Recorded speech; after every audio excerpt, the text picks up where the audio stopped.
প্ৰিয় বন্ধু বান্ধৱীসকল, আপোনালোকে জানে জানো বাস্তু শাস্ত্ৰ মতে কিছুমান ফুল গছ আছে যিবোৰে আমাৰ জীৱনত বিশেষ সৌভাগ্য প্ৰদান কৰে আৰু সেই গছবোৰ যদি আমি আমাৰ ঘৰৰ আশে-পাশে ৰুব পাৰোঁ সেইবোৰে আমাৰ কাৰণে সৌভাগ্য লৈ আহে। আমাৰ দুৰ্ভাগ্যক আমাৰ জীৱনৰ পৰা দূৰ কৰে। তাৰ লগতে আমাৰ জীৱনৰ আৰ্থিক সমস্যা, অনাটন, অৰ্থ সম্পৰ্কীয় যিকোনো সমস্যা আৰু বিপদক দূৰ কৰি দিয়ে। গছে যিদৰে আমাৰ পৰিৱেশ সতেজ আৰু সুন্দৰ কৰি ৰাখে, ঠিক সেইদৰে আমাৰ জীৱনত আৰু আমাৰ ভাগ্যকো বিশেষ পৰিৱৰ্তন ঘটাব পাৰে। আজিৰ ভিডিঅ'টোত আমি আপোনালোকক জনাম যে কোনবোৰ ফুল গছ আপোনাৰ ঘৰত ৰুব পাৰিব, লগতে যিবোৰে আপোনাৰ জীৱনলৈ সৌভাগ্য কঢ়িয়াই আনিব, লগতে আপোনাৰ ঘৰখনৰ পৰা, আপোনাৰ পৰিয়ালৰ পৰা, লগতে আপোনাৰ জীৱনৰ পৰা নিগেটিভ এনাৰ্জি খুব সহজেই দূৰ কৰি দিব। তেন্তে আহক জানি লওঁ সেই ফুল গছবোৰৰ বিষয়ে।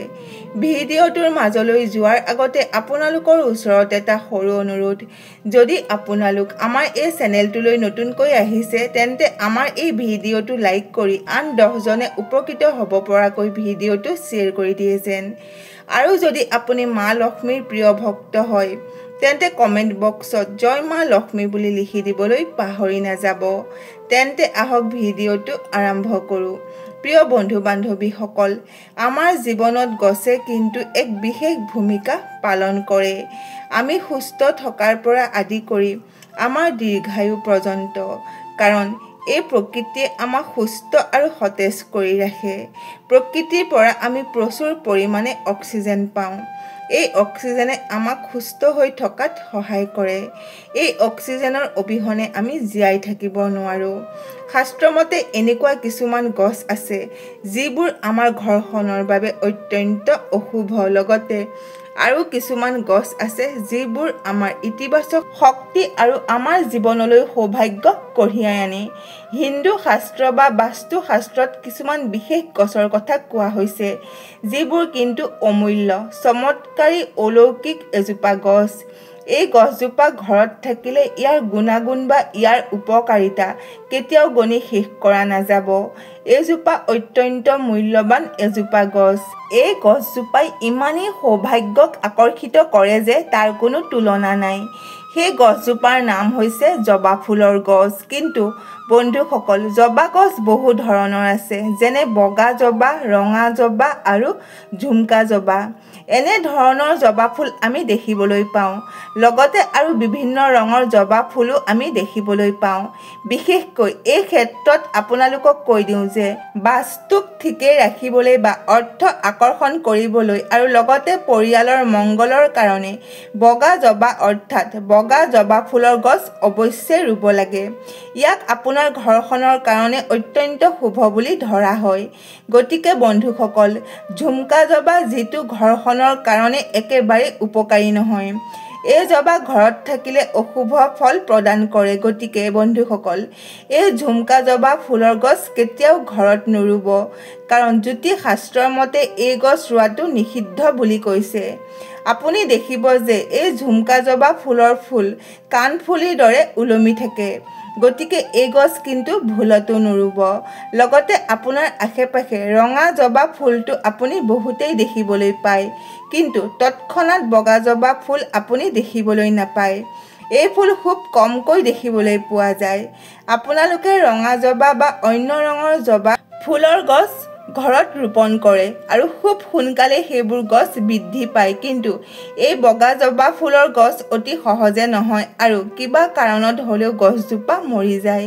এই বগা জবা ফুলৰ গছ যিখন ঘৰত থাকে সেই ঘৰখনত কোনো অশাৰীৰিক আত্মা বা কোনো ধৰণৰ নিগেটিভ শক্তি প্ৰৱেশ কৰিব নোৱাৰে, কাৰণ এই বগা জবা ফুল ভগৱান ভোলানাথৰ অত্যন্ত প্ৰিয় হয়। লগতে এই বগা জবা ফুলৰ গছ যি গৃহত থাকে সেই সমস্ত গৃহতে স্বয়ং ভোলানাথৰ আশীৰ্বাদ থাকে। ইয়াৰ লগতে বাবা ভোলানাথৰ কৃপা দৃষ্টিও বজাই থাকে। কেৱল এয়াই নহয়, এই বগা জবা ফুলৰ গছ যি সমস্ত ঘৰত আছে সেই ঠাইত কেৱল বাবা ভোলানাথেই নহয়, তেওঁৰ সৈতে মাতা পাৰ্বতীৰো আগমন ঘটে আৰু তাৰ লগতে মাতা পাৰ্বতীৰো আশীৰ্বাদ থাকে সেইখন ঘৰৰ ওপৰত। কাৰণ ভোলানাথৰ যিবোৰ বস্তু প্ৰিয় হয় সেই বস্তুবোৰ মাতা পাৰ্বতীৰো অত্যন্ত প্ৰিয় হয়। বন্ধুসকল, এই বগা জবা ফুলৰ গছ ঘৰত থাকিলে কোনোবাই যিমান চেষ্টা কৰিও আপোনাৰ কোনো প্ৰকাৰৰ কোনো ক্ষতি কৰিব নোৱাৰে। আপোনাৰ বাস্তুক কোনো ধৰণেৰে নষ্ট কৰিব নোৱাৰে। লগতে টোটকা, কলা যাদু বা যাদু টনা ইত্যাদি একোৱে আপোনাৰ ঘৰখনলৈ প্ৰৱেশ কৰিব নোৱাৰে। এই বগা জবা ফুলৰ গছ যদি আপোনাৰ ঘৰত থাকে, আপুনি আৰু আপোনাৰ পৰিয়াল অত্যন্ত সুৰক্ষিত হৈ থাকিব। এই বগা জবা ফুলৰ গছ আপোনাৰ ৰক্ষা কৱচ হিচাপে আপোনাৰ ঘৰখনক সৰ্বদাই ৰক্ষা কৰিব। গতিকে বন্ধুসকল, এই বগা জবা ফুলৰ গছজোপাক অতি যতন কৰি বচাই ৰাখিব লাগিব। এই গছজোপা অত্যন্ত ঠুনুকা হয়। ইয়াৰ লগতে যিসকল ল'ৰা-ছোৱালীৰ পঢ়া শুনাত মন নবহে, অন্যমনস্ক হৈ থাকে আৰু চঞ্চল হয়, সিহঁতে মাক দেউতাকৰ কথা নুশুনে, তেনে ক্ষেত্ৰত এই বগা জবা ফুলৰ গছ অত্যন্ত উপকাৰী হিচাপে কাম কৰে। আৰু এই বগা জবা ফুল যদি আপুনি মা সৰস্বতীৰ চৰণত প্ৰতিদিন অৰ্পণ কৰিব পাৰে, তেতিয়া দেখিব সন্তানে আপোনাৰ কথা মতে পঢ়া শুনা কৰিব, সন্তানৰ পঢ়া শুনাত মন বহিব। এই ফুল অত্যন্ত শুভ। তাৰ ফলত আপোনাৰ গৃহত সকলো কাম মংগলভাৱে হ'ব আৰু লগতে আপোনালোকে সকলো কামতেই সফলতা পাব। এই বগা জবা ফুলৰ গছ থকাৰ কাৰণে আপোনালোকৰ সন্তানৰ মনো পঢ়া শুনাত বহিব। সিহঁতে বহুত ভাল ৰিজাল্ট কৰিব। আৰু যিসকলে পঢ়া শুনা কৰিছে কিন্তু তেওঁলোকে কোনো ভাল ৰিজাল্ট কৰিব পৰা নাই, তেওঁলোকেও যদি সদায় স্নান আদি কৰি বগা জবা ফুল মা সৰস্বতীৰ চৰণত অৰ্পণ কৰি হাতযোৰ কৰি মাক নিবেদন কৰে, তেন্তে তাৰ ফলত তেওঁলোকৰ জীৱনত মা সৰস্বতীৰ কৃপা বশীভূত হ'ব। তেওঁ পঢ়া শুনা জীৱনত অৱশ্যেই সফলতা পাব। যিসকল বিদ্যাৰ্থী, শিক্ষাৰ্থী, তেওঁলোকৰ মন পঢ়া শুনাত আৰু আগ্ৰহী হৈ উঠিব। সৰু ল'ৰা-ছোৱালীও মনোযোগী হৈ উঠিব। তেওঁলোকৰ পৰীক্ষাৰ ৰিজাল্টটো খুব ভাল হ'ব।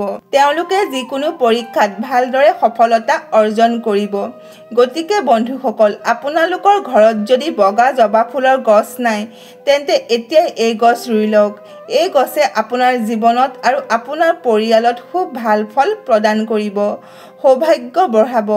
ইয়াৰ পিছত ক'ব বিচাৰিছোঁ যে বন্ধুসকল, যিসকলে বহু চেষ্টা কৰিও কৰ্মত সফল হ'ব পৰা নাই বা অৰ্থ ইনকামৰ পথ বিচাৰি পোৱা নাই, হতাশ হৈ ভাঙি পৰিছে, তেওঁলোকে কিন্তু এই বগা জবা ফুল প্ৰতিদিনাই মা পাৰ্বতীৰ চৰণত এটাকৈ অৰ্পণ কৰিব।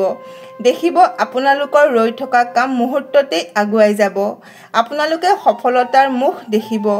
আপোনালোকৰ জীৱনলৈ আহিব সৌভাগ্য, আহিব আৰ্থিক উন্নতি, যিটো আপুনি কল্পনাও কৰিব পৰা নাছিল। ই ইমানেই সৌভাগ্য প্ৰদানকাৰী, মানে এইজোপা অলৌকিক এজোপা গছ।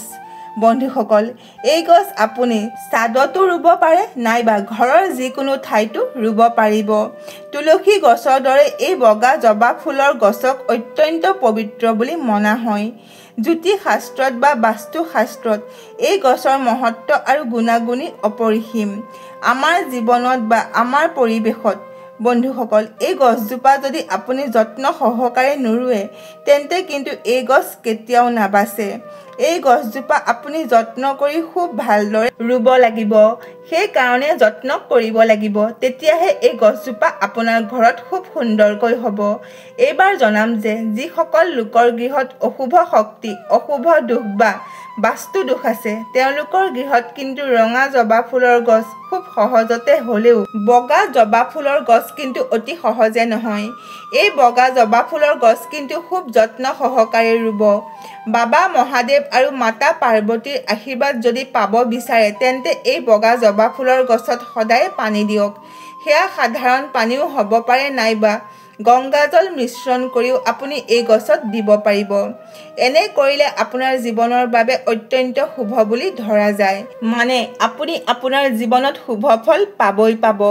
আপোনাৰ জীৱনলৈ অগাধ সফলতা আহিব। লগতে আপোনাৰ পৰিয়ালৰ পৰা আৰ্থিক অনাটন, অৰ্থৰ অভাৱ আৰু তাৰ লগত শাৰীৰিক অসুস্থতাও দূৰ হৈ পৰিব। আহিব সুখ, সমৃদ্ধি আৰু ঐশ্বৰ্য। এই বগা জবা ফুলে আপোনাৰ জীৱনত শান্তি প্ৰদান কৰিব। তাৰ লগতে আপোনাৰ অৰ্থনৈতিক অৱস্থাক সবল কৰিব, সক্ৰিয় কৰি তুলিব। ইমান দিনে আপুনি যি কষ্ট কৰিছে তাত লাভ হ'ব। সেই সকলোবোৰ কষ্ট দূৰ হৈ পৰিব। আপোনাৰ বাস্তু সৰ্বদাই সুৰক্ষিত হৈ থাকিব সকলো ধৰণৰ নিগেটিভ এনাৰ্জিৰ পৰা। গতিকে বন্ধুসকল, অৱশ্যেই ঘৰত এই বগা জবা ফুলৰ গছজোপা ৰোপণ কৰক, লগতে যত্ন কৰক। তাৰপিছত দেখিব মেজিকেল পৰিৱৰ্তন হ'বই আপোনাৰ জীৱনত। ভগৱানৰ আশীৰ্বাদ সদায় আপোনাৰ ওপৰত বশীভূত হ'ব। আশা কৰিলোঁ আজিৰ এই ভিডিঅ'টো আপোনালোকৰ ভাল লাগিল। যদি ভাল লাগিল তেন্তে আমাৰ এই চেনেলটো লাইক কৰক, শ্বেয়াৰ কৰক আৰু লগতে আমাৰ এই চেনেলটো ছাবস্ক্ৰাইব কৰি দিয়ক। আজিলৈ ইমানেই। শুনি থাকক জ্ঞানৰ গংগা।